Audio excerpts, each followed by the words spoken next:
Hello everyone, स्वागत है आप सभी का मेरे यूट्यूब चैनल पे। तो गाइस, बहुत दिनों से मुझे कमेंट आ रहा था regarding DY Patil online MBA का प्लेसमेंट के बारे में कि किस तरीके से प्लेसमेंट होता है, कब होता है, कैसे किया जाता है, स्टूडेंट किस तरीके से उसमें एनरोल करेंगे, कैसे प्रोसीजर्स होंगे, वो सारी चीज़ें।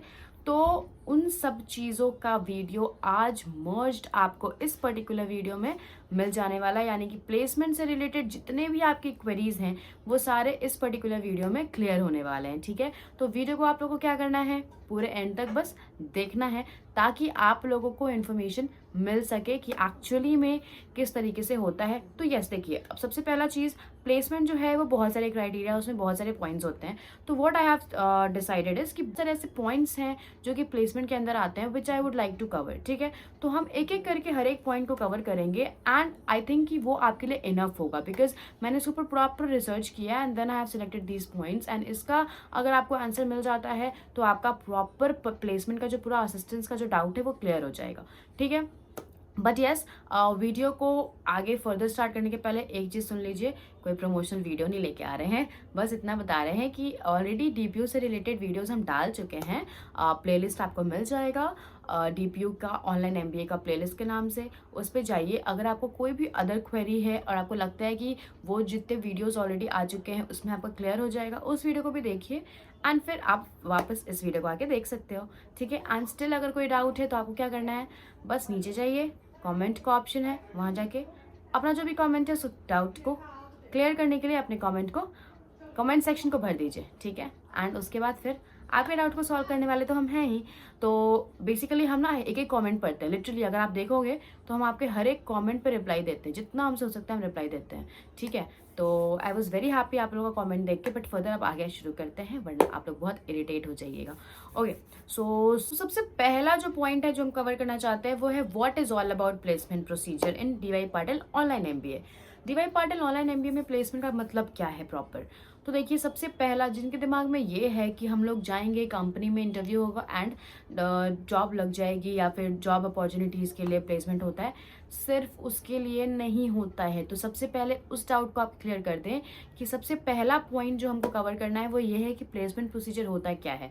तो सबसे पहले देखिए, उसमें आपका जो जॉब अपॉर्चुनिटीज़ है वो तो मिलता ही है, ऑब्वियसली आपकी डिफरेंट डिफरेंट कंपनीज आती है एंड आपको रिक्रूट करने के लिए वो इंटरव्यूज़ लेती हैं, आपके रिज्यूमे को स्क्रीनिंग करती हैं एंड अगर आप उनको पसंद आ जाओगे as a candidate for their organization तो वो आपको रख लेगी।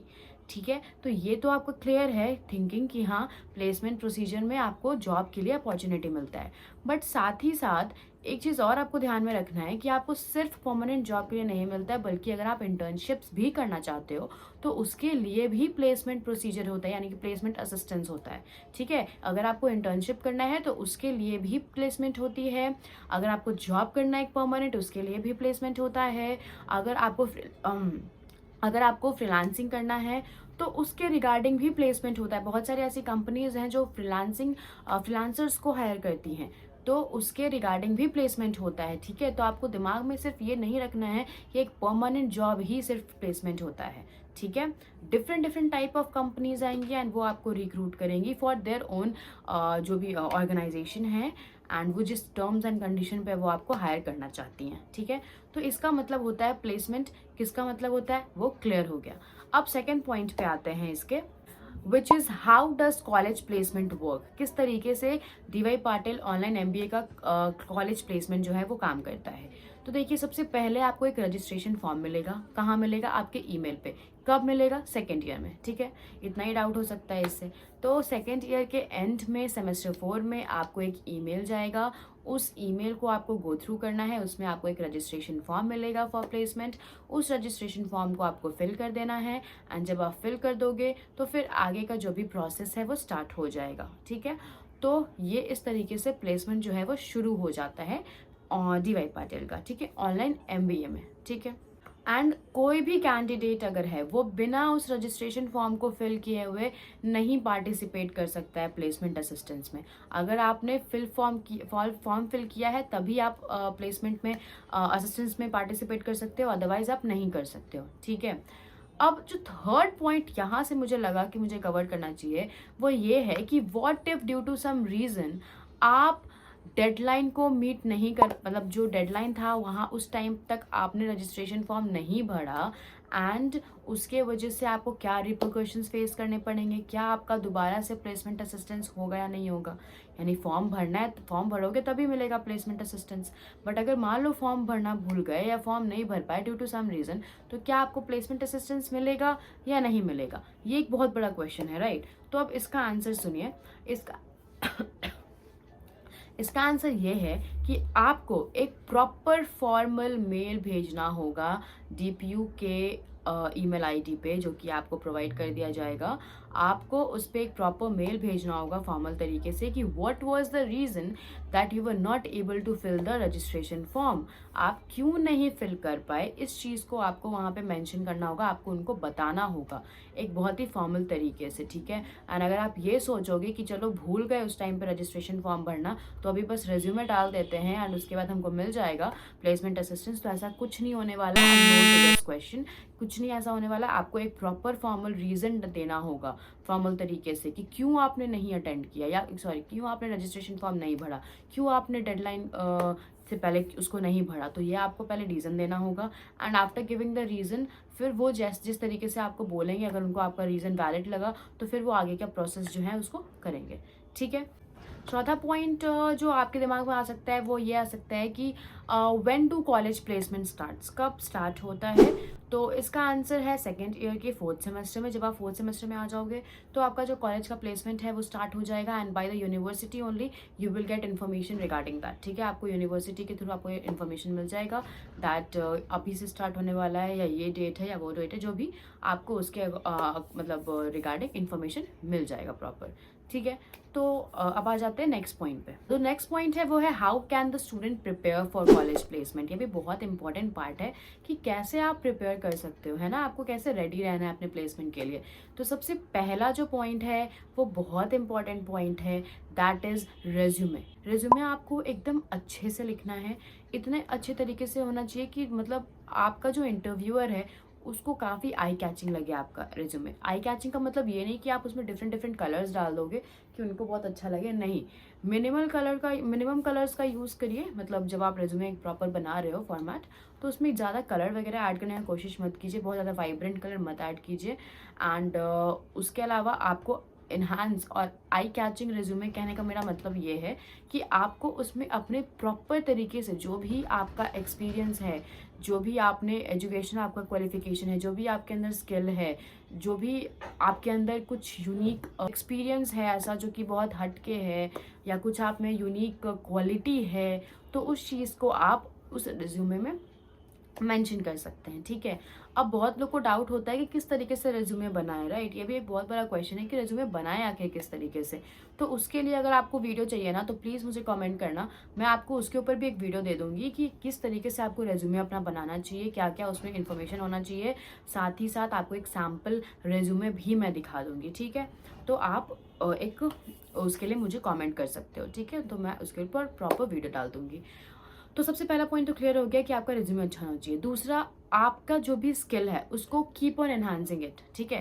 जैसे कि आप जिस भी फील्ड में आप काम कर रहे हो उसमें कुछ ना कुछ ऐसा स्किल रिक्वायर्ड होता है, या कुछ ना कुछ ऐसा नॉलेज रिक्वायर्ड होता है। जैसे मान लो अगर आप एचआर से स्पेशलाइजेशन कर रहे हो तो उसमें चाहिए होता है एक्सेल का नॉलेज, या फिर माइक्रोसॉफ्ट का जितना भी चीज़ होता है ना, ऑफिस, वर्ड, पीपीटी, एवरीथिंग, तो उसका नॉलेज होना चाहिए, राइट। अगर आप एचआर में कर रहे हो तो बेसिक नॉलेज।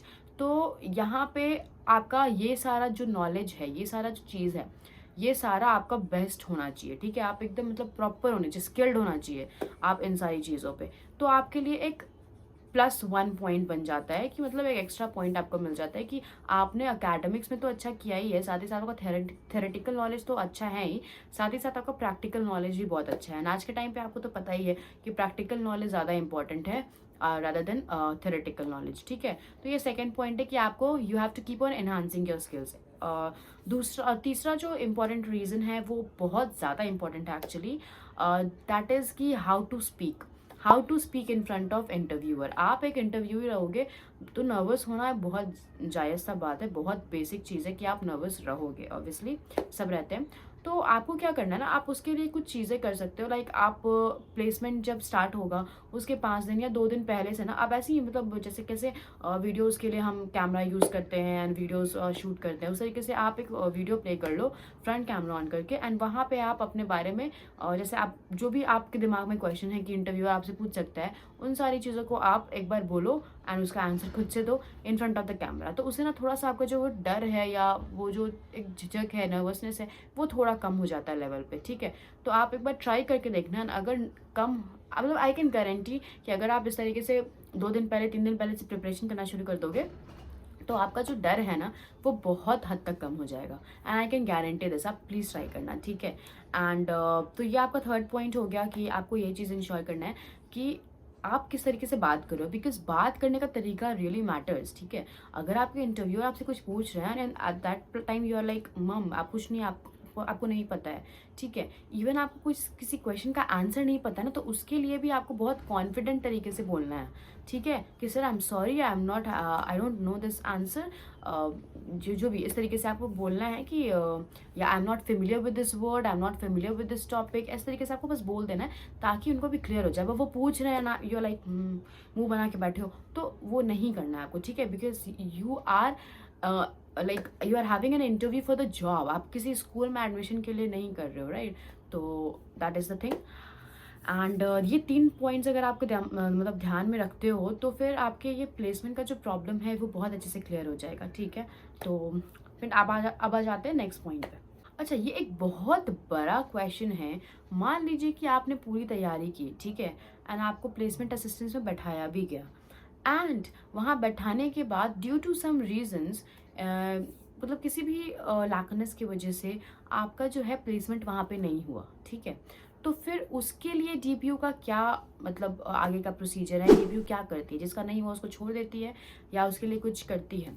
तो देखिए what DPU does is, DPU online MBA program में क्या ऐसा होता है, जब आप प्लेसमेंट में नहीं मतलब ऑन कैंपस आप प्लेस नहीं होते हो, तो डीपीयू आपके लिए एक ऑफ कैंपस प्लेसमेंट प्रोसीजर या प्लेसमेंट असिस्टेंस भी प्रोवाइड करती है कि ऑफ कैंपस में भी अगर आपका किसी भी ऑर्गेनाइजेशन में किसी भी कंपनी में हो जाता है तो वो आपको उस चीज़ का भी प्लेसमेंट असिस्टेंस प्रोवाइड करती है। या फिर उसके अलावा डीपीयू क्या करती है कि आपको डिफरेंट ट्रेनिंग देती है, आपके स्किल को इन्हांस करने के लिए प्रोग्राम्स ये करवाती है कि आपका स्किल जो है वो और बेटर हो जाए ताकि आपको बेटर प्लेसमेंट मिल सके इन फ्यूचर। आपका जो भी एजुकेशनल बैकग्राउंड है वो अगर प्रॉपर है, ठीक है, तो आपको प्लेसमेंट मिल जाएगा, बहुत ज़्यादा हद तक चांसेस है कि प्लेसमेंट मिल जाएगा। बट डीपीयू अपने साइड से यही करती है कि वो ऑफ कैंपस भी रिक्रूटमेंट करना मतलब कर सकती है, या फिर वो आपको आपके स्किल में भी इन्हांस कर सकती है, या आपको मतलब और भी अगर कोई ट्रेनिंग प्रोग्राम्स रिक्वायर्ड है तो वो भी आपको प्रोवाइड करती है, ठीक है, ताकि आपका जो मतलब चांसेस आप ये समझो कि मतलब अगर 20 स्टूडेंट हैं तो उसमें से 18-19 का तो हो ही जाना चाहिए, अगर इतनी सारी चीज़ें डीपीयू आपको प्रोवाइड कर रही है तो, ठीक है। तो यही जो बेसिक क्वेश्चंस हैं मुझे लगता था कि आप लोगों के दिमाग में आ सकता है कि रिगार्डिंग प्लेसमेंट, एंड ये वीडियो बहुत बड़ा बन चुका है, लंबा हो गया है, तो इस वजह से व्हाट आई हैव डिसाइडेड कि इसमें एक और बहुत इंपॉर्टेंट पॉइंट है जिसके ऊपर मेरा अगेन एक बहुत लंबा वीडियो चला जाएगा, that is about the recruiters की कौन कौन सी कंपनी हैं जो प्लेसमेंट के लिए आती हैं DI पाटिल में, तो उस चीज़ को और क्या रिएक्शन मतलब क्या रेटिंग्स है, कितना मतलब प्लेसमेंट का रेट है, एवरीथिंग, तो उस चीज़ का वीडियो मैं एक नए वीडियो में बना के लाऊंगी, ठीक है। उन सारे टॉपिक्स को मैं कवर करूंगी उसमें, एंड वो आपको नेक्स्ट वीडियो में मिलेगा देखने को, बिकॉज ये वीडियो काफ़ी ज़्यादा बड़ा हो गया है। तो आई होप कि आपका जो प्लेसमेंट से रिगार्डिंग जो भी डाउट्स है वो क्लियर हो गया है, राइट। बट स्टिल अगर आपको लगता है कि कोई डाउट है जो कि क्लियर नहीं हुआ है तो आपको क्या करना, ऑलरेडी मैंने बता दिया, कॉमेंट करो, मैं आपको पक्का आपका कुछ ना कुछ सोल्यूशन निकाल के दूंगी उसका। एंड साथ ही साथ आप मेरे साथ इंस्टाग्राम पे भी कनेक्ट कर सकते हो ताकि हम आपस में, अगर आपको कुछ और डाउट है आप वहाँ पे भी मुझसे पूछ सकते हो। इंस्टाग्राम आईडी आपको मेरे चैनल पे मिल जाएगा। एंड साथ ही साथ अगर आपको एडमिशन लेना है तो उसके लिए भी आप मुझसे एक बार कन्फ्रंट कर सकते हो। अगर आपको कुछ ऐसा मतलब पर्सनल कुछ क्वेश्चन है जिसका मैंने वीडियो नहीं बनाया ना पोस्ट नहीं करना चाहते हो तो उसके बारे में आप इंस्टाग्राम पे मुझसे कनेक्ट करो। तो फिलहाल वीडियो को यहीं पे एंड करते हैं। आई होप कि आपको वीडियो जो है वो पसंद आया होगा। अगर पसंद आया है तो do not forget to like share and subscribe to my channel and hit the bell icon. मिलते हैं एक नए वीडियो में एक नए टॉपिक के साथ। तब तक के लिए बाय बाय।